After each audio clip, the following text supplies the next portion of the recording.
कई साल पहले की बात है। किसी मुल्क के एक शहर में मामूली सा दुकानदार रहता था।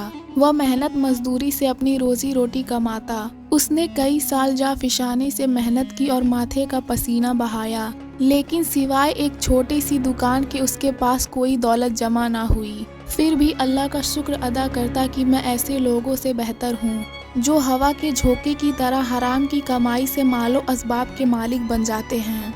एक दिन सुबह के वक्त जब वह अपनी दुकान का दरवाज़ा खोल रहा था तो उसे अपना पुराना दोस्त दिखाई दिया जो उसकी दुकान की तरफ चला आ रहा था। जब वह दुकान में दाखिल हुआ तो अपनी चादर में एक छुपाई हुई थैली निकाली और उसके सामने रखकर कहने लगा, मेरे दोस्त, मेरा इरादा सफ़र पर जाने का है। इस थैली में 1000 दिनार है। क्या तुम मेरे वापस आने तक इसे अपने पास अमानत रख सकते हो? मुझे उम्मीद है कि तुम इसकी हिफाजत करोगे, क्योंकि इस शहर में तुम्हारे जैसा दयानतदार शख्स मिलना बहुत मुश्किल है। दुकानदार कहने लगा, अपनी थैली मेरे हवाले कर दो और निहायत राहत और इत्मीनान के साथ सफ़र पर चले जाओ। मैं तुम्हारी वापसी तक अपनी जान की तरह इसकी हिफाजत करूँगा।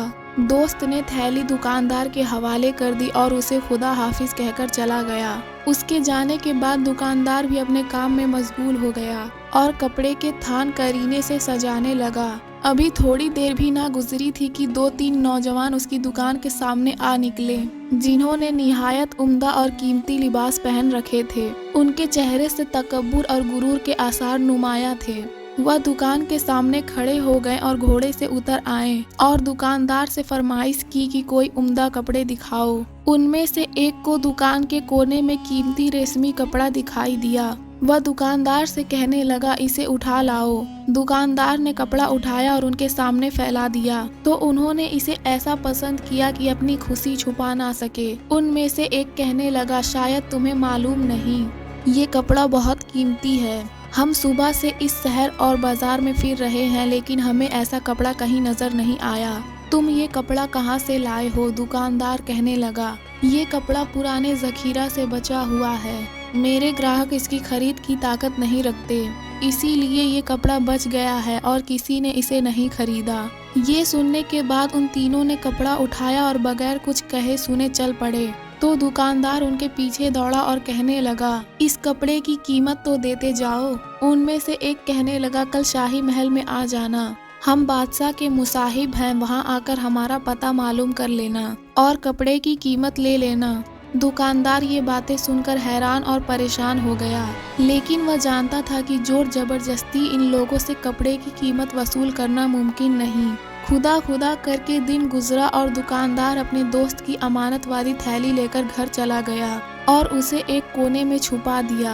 अगले दिन वह गधे पे सवार होकर बादशाह के महल की तरफ चल पड़ा ताकि कपड़े की कीमत वसूल करे। लेकिन ये दुकानदार असल मामला से बेखबर था और खुश था कि अभी थोड़ी देर में कपड़े की कीमत वसूल कर लेगा। कुछ देर बाद जब वह महल के पास पहुंचा तो देखा कि चारों तरफ चौकीदार खड़े हैं। इसने उन्हें उन जवानों की निशानी बताई जो कपड़ा खरीद कर ले गए थे। चौकीदारों ने जब दुकानदार की बात सुनी तो कहने लगे कि तुम कल आना, कल तुम्हें तुम्हारी रकम मिल जाएगी। दुकानदार तो ये सोचकर आया था कि वह बहुत जल्द अच्छी खासी रकम का मालिक बन जाएगा, लेकिन यहाँ के हालात देखकर शर्मिंदगी से वापस चला गया। फिर दूसरे दिन जब वह रकम वसूल करने के लिए गया तो उसे 1 हफ्ता बाद आने के लिए कहा गया और इसी तरह अगले हफ्ते भी यही हुआ। एक दिन दुकानदार खुद से कहने लगा कि मैं चंद हफ्तों से अपनी रकम के लिए चक्कर लगा रहा हूँ, लेकिन मुझे खाली हाथ लौटा दिया जाता है। आज मैं जाऊंगा और रकम लेकर ही आऊंगा। आखिरकार फिर वह एक दिन अपनी रकम वसूल करने गया तो एक नेक दिल चौकीदार उसको एक कोने में ले गया और कहने लगा, तुम कैसे सादा लोग इंसान हो। बादशाह के मुसाहिबों ने हमें हुक्म दे रखा है कि इस शक्लो सूरत का कोई भी शख्स रकम के लिए आए तो उसे आज और कल का वादा करके टाल दो, यहाँ तक कि वह थक जाए। तुम खुद भी सोचो, कब से चक्कर लगा रहे हो लेकिन यहाँ रकम की कोई निशानी नहीं। इसीलिए ज्यादा सरदर्दी मोल ना लो और कपड़े की कीमत भूल जाओ। दुकानदार चौकीदार से कहने लगा, मैंने वह कपड़ा ना तो चुराया था और ना ही हराम की कमाई से खरीदा था कि इसकी कीमत भुला दूं। मैं अपना हक लेना चाहता हूं। अगर उन्होंने रकम ना दी तो सीधा बादशाह के पास जाऊंगा और रकम वसूल करूंगा। चौकीदार कहने लगा, मैंने तुमसे हकीकत बयां कर दी है, अब तुम्हारा दिल जैसा भी चाहे उस पर अमल करो। फिर से तुमसे कहूंगा कि सलामती चाहते हो तो रकम भूल जाओ। चौकीदार की बातें सुनी तो दुकानदार परेशान हो गया, लेकिन फिर भी वह नाउम्मीद ना हुआ। उसे उम्मीद थी कि किसी दिन वह उन्हें गली कूचों में तलाश कर लेगा और उसे उसकी रकम मिल जाएगी। दुकानदार का अंदाजा भी गलत ना था। इत्तफाक से एक दिन उसने अपनी दुकान बंद रखी और कहीं सफर पर जा रहा था कि उसने देखा कि वही जवान घोड़ों पर सवार हैं और निहायत तेजी से कहीं जा रहे हैं। वह आगे बढ़ा और मुस्कुराते हुए उन्हें सलाम किया और अपने कपड़े की रकम तलब की। उन्होंने जब दुकानदार की बातें सुनी तो हंसने लगे और एक आगे बढ़कर कहने लगा, क्या पागल हो गए हो? कौन सी रकम, कैसा कपड़ा? दुकानदार ने अपनी सादगी से पूरा वाकया दोबारा सुनाया और अपनी दुकान की निशानी बताने लगा। तो उनमें से एक जवान कहने लगा, क्या हम तुम्हारे मामूली कपड़े के मोहताज हैं? अगर हमें ऐसी चीज की जरूरत हो तो हम हुक्म देते हैं और वह चीज हमारे लिए हाजिर कर दी जाती है। हमें इतनी फुर्सत नहीं कि बाजार जाएं और तुम्हारे जैसे मामूली दुकानदार से कपड़ा खरीदें। उन्होंने इतना ही कहा और घोड़ों की बागें खींचकर चल पड़े। दुकानदार ने जब देखा कि उसकी रकम डूब रही है तो वह आगे बढ़ा और एक जवान के घोड़े की लगाम पकड़ ली और उसे जमीन पर खींच लिया। जल्द ही उन दोनों में हाथापाई शुरू हो गई। दूसरे जवान कुछ दूर निकल गए थे, लेकिन जब उन्हें शोर सुनाई दिया तो वो घोड़े से उतर आए और तीनों ने मिलकर दुकानदार को बेतहाशा मारना पीटना शुरू कर दिया। उधर दुकानदार भी अपनी डूबती रकम को देखकर जला भुना हुआ था। उसने भी दो जवानों के कपड़े फाड़ डाले और एक के सर और चेहरे को लहूलुहान कर दिया। इस झगड़े के बाद वह तीनों घोड़े पर सवार हुए और जल्दी से वहां से भाग गए, लेकिन दुकानदार को जख्मी हालत में छोड़ गए। उस गरीब का चेहरा, सर और बदन सब जख्मी था और वह इसी हालत में घर पहुंच गया। जब उसे बीवी और बच्चे ने देखा तो वह परेशान हो गए और पूछने लगे कि क्या हुआ है।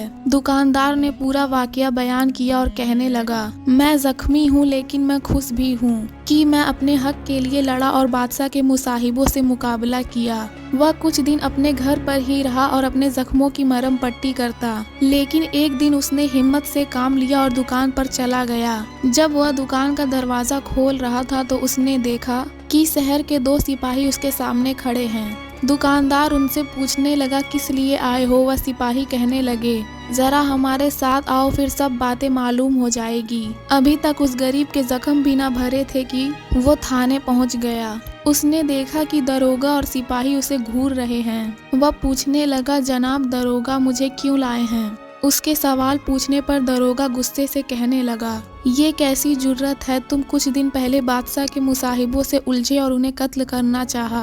दुकानदार कहने लगा, मैंने कपड़े की कीमत तलब की थी, लेकिन उन्होंने इनकार किया। वह तीन थे और मैं अकेला। उन्होंने मुझे मारा पीटा है, ना कि मैंने उनको।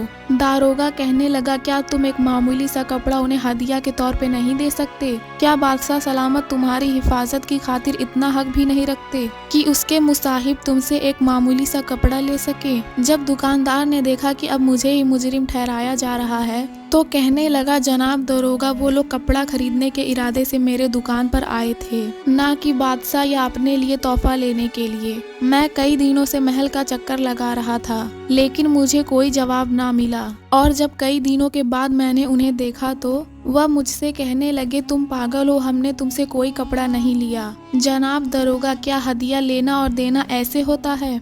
दारोगा कहने लगा, मैं नहीं जानता कि तुमने क्या किया और क्या नहीं। मुझे बादशाह का हुक्म है कि तुम्हें कैद खाने डाला जाए और तुम्हारे मालो असबाब को भी मुल्क के खजाने में जमा किया जाए, ताकि किसी दूसरे शख्स को कभी ऐसी जुर्रत ना हो। दारोगा की ये बातें सुनकर दुकानदार के आंखों में आंसू आ गए।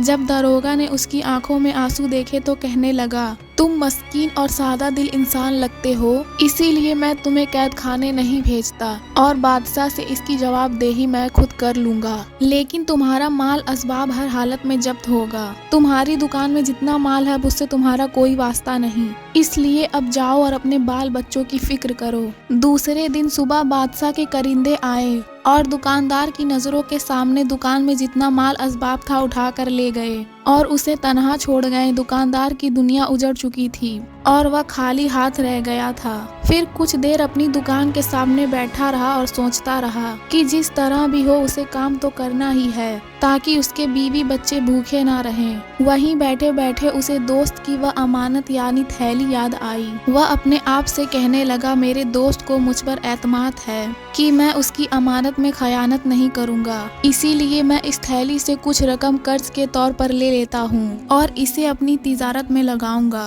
और जब मेरी हालत सुधर जाएगी तो अपने दोस्त की रकम इसी थैली में वापस रख दूंगा। जब वह घर पहुंचा तो उस कमरे का दरवाजा खोला जिसमें उसने थैली छुपा रखी थी, लेकिन जब उसने थैली को खोलना चाहा तो उस पर खौफ तारी हो गया। वह खुद से कहने लगा, मुझे कैसे मालूम कि मेरी तिजारत फूले फलेगी और मैं ये कर्ज वापस कर सकूंगा। शायद ये रकम मेरे दोस्त की मलकियत ना हो और उसके पास भी किसी ने अमानत रखवाई हो। क्या इसमें से कुछ रकम लेना दुरुस्त होगा? कहीं मैं अमानत में खयानत करने तो नहीं जा रहा? नहीं, मैं ऐसा नहीं करूंगा और अपनी मुश्किल को हल करने के लिए कोई दूसरा रास्ता इख्तियार करूंगा। ये सोचकर दुकानदार ने वह थैली वहीं वापस रख दी और चंद जानने वाले लोगों से कुछ रकम कर्ज हासिल कर ली। उसने इस रकम से कई किस्म का कपड़ा खरीदा और उसकी बंद दुकान में रौनक लौट आई। दुकानदार पुरउम्मीद था कि बहुत जल्द उसकी हालत सुधर जाएगी और वह अपने दोस्तों का कर्ज अदा कर देगा, लेकिन उसकी किस्मत ने उसका साथ ना दिया। जिन लोगों से उसने कर्ज लिया था उनमें से कुछ तो साबिर और बाहौसला थे, इसीलिए उन्होंने कर्ज की वापसी का मुतालबा ना किया, लेकिन एक दो ने बेसब्री का मुजाहिरा किया। वह रोजाना उसके पास आते और अपनी रकम का सख्ती से तकाजा करते और दुकानदार भी शर्मिंदगी से अपना सर झुका लेता। अब दुकानदार ने इरादा किया कि कुछ दिन अपनी दुकान बंद रखेगा ताकि कर्ज ख्वाहों के रोज रोज के मुतालबे से कुछ देर बचा रहे, लेकिन वह परेशान भी था कि अगर वह ऐसे घर बैठ गया तो बीवी और बच्चे का पेट कैसे भरेगा। दुकानदार शहर के बाहर एक चक्की बान को पहचानता था जो इसके बाप का दोस्त था। जब वह उसके पास पहुंचा तो उसे अपना पूरा किस्सा सुनाया और उस चक्की बान से दरखास्त की कि कुछ अरसा तक यही मजदूरी करेगा। चक्की बान ने जब दुकानदार की बातें सुनी तो कहने लगा, ऐ बंदाए खुदा, मुझे कोई एतराज नहीं, जब तक तुम्हारा दिल चाहे यहाँ काम करो। क्या तुम आटे की बोरियां इधर उधर रख सकोगे? दुकानदार कहने लगा, मैं हर काम के लिए तैयार हूँ, अगर कुछ दिन वाकई सख्ती के होंगे, लेकिन कुछ वक्त में मैं इसका आदी बन जाऊंगा। लेकिन मुझे उम्मीद है कि खुदा मेरी मुश्किल आसान करेगा और मैं जल्द अपने असल काम की तरफ लौट जाऊंगा। फिर उसी दिन से वह दुकानदार चक्की बन के पास काम करने लगा। इससे पहले वह ऐसा सख्त काम करने का आदी ना था, लेकिन इसके बावजूद वह खुश था कि खुदा के बंदों के सामने उसे बेइज्जत ना होना पड़ा और कर्ज ख्वाहों का मुतालबा और उनका सामना करने से बचा रहा। लेकिन चक्की बन के पास जाकर भी उसकी मुश्किलात कम ना हुई। एक दिन उसे चक्की के सामने शोरोगुल और शिकवा और शिकायत की आवाजें सुनाई दी। वह तेजी से चक्की से बाहर निकला तो देखा कि कुछ लोग अपना कर्ज मांगने के लिए वहां आ पहुंचे थे और वो चाहते थे कि उसे काजी के अदालत में ले जाए। दुकानदार उनसे कहने लगा, खुदा मेरी हालत बेहतर जानता है, मैं तुम्हारे कर्ज की अदायगी के लिए ही तो ऐसा सख्त काम कर रहा हूँ। उनमें से एक कहने लगा, अब हमसे बहस भी करोगे? तुमने तो कर्ज लेकर दुकान भी बंद कर दी और यहाँ छुपे बैठे हो। क्या तुम समझते हो कि हमारे पंजे से भाग जाओगे? अब हम तुम्हें 2 दिन और मोहलत देते हैं ताकि हमारा कर्ज अदा करो, वरना जो होगा तुम अपनी आंखों से देख लोगे। जब कर्ज ख्वाह वहां से वापस लौटे तो दुकानदार बहुत परेशान हुआ, लेकिन फिर भी अपना हौसला कायम रखा और चक्की पर काम करता रहा। जब वह रात को घर लौटता तो गम से निहायत अफसुर्दा और परेशान हो जाता। उसे मालूम था कि कर्ज ख्वाह 1-2 दिन बाद दोबारा वहां पहुंच जाएंगे और उसे लोगों के सामने जलील करेंगे, गली कूचों में खींचेंगे और काजी के पास ले जाएंगे। दुकानदार की बीवी ने जब अपने खावन की हालत देखी तो कहने लगी, बेहतर है कि आज रात थैली खोलो और अपने जरूरत के मुताबिक रकम निकाल लो, इस खयानत से हम पर आसमान नहीं टूट पड़ेगा। दुकानदार ने अपना सर उठाते हुए कहा, नहीं, मैं इस अमानत में खयानत नहीं करूँगा। मुझे उम्मीद है कि खुदा मेरी इस मुश्किल को आसान करेगा। जब सुबह हुई तो उसके लिए घर से निकलने की हिम्मत ना थी। उसे बार बार ख्याल आता था कि कर्ज ख्वाह उसके सामने आ गए और उसका रास्ता रोकेंगे। एक दिन वह यूं ही अपने घर पे परेशान बैठा था और अपनी बीवी से बात कर रहा था कि अचानक दरवाजे पर दस्तक हुई, जिससे वह चौंक गया। उसे लगा कि कर्ज ख्वाह दोबारा उसके दरवाजे तक पहुंच गए हैं। जब उसने दरवाजा खोला तो उसके सामने एक अजनबी खड़ा था, जिसे उसने पहले कभी नहीं देखा था। उस अजनबी ने दुकानदार को सलाम किया और कहने लगा, मैं तुम्हारे दोस्त का पैगाम लाया हूँ जो इस वक्त सफर में है। उसने मुझे आपके पास पैगाम देकर भेजा है कि आपके पास जो अमानत रखी है अब उसे उसकी जरूरत नहीं, इसीलिए जितना चाहो उसमें से रकम निकाल लो और जो बच जाए उसे राह खुदा में खैरात कर दो। उसकी बातें सुनकर दुकानदार सोचने लगा कि वो कोई ख्वाब देख रहा है, इसीलिए कहने लगा, मैं तुम्हारी बातों का किस तरह यकीन करूं? मुझे कैसे मालूम होगा कि तुम मेरे दोस्त का ही पैगाम लाए हो? अजनबी ने उसे एक खत दिया और कहने लगा, इसे पढ़ लो, ये तुम्हारे दोस्त ने लिखा है और इसमें उस थैली की निशानी भी दर्ज है। दुकानदार ने जैसे ही थैली की निशानी और खत देखा तो खुशी से रोने लगा और अल्लाह ताला का शुक्र अदा करके कहने लगा, ऐ अल्लाह, मैंने मुश्किल के बावजूद सब्र किया और अमानत में खयानत नहीं की और तूने मेरी मुश्किल आसान कर दी। अगर आपको हमारी कहानी पसंद आई तो वीडियो को लाइक करें और भी ऐसी कहानियों के लिए हमारे चैनल को सब्सक्राइब करें।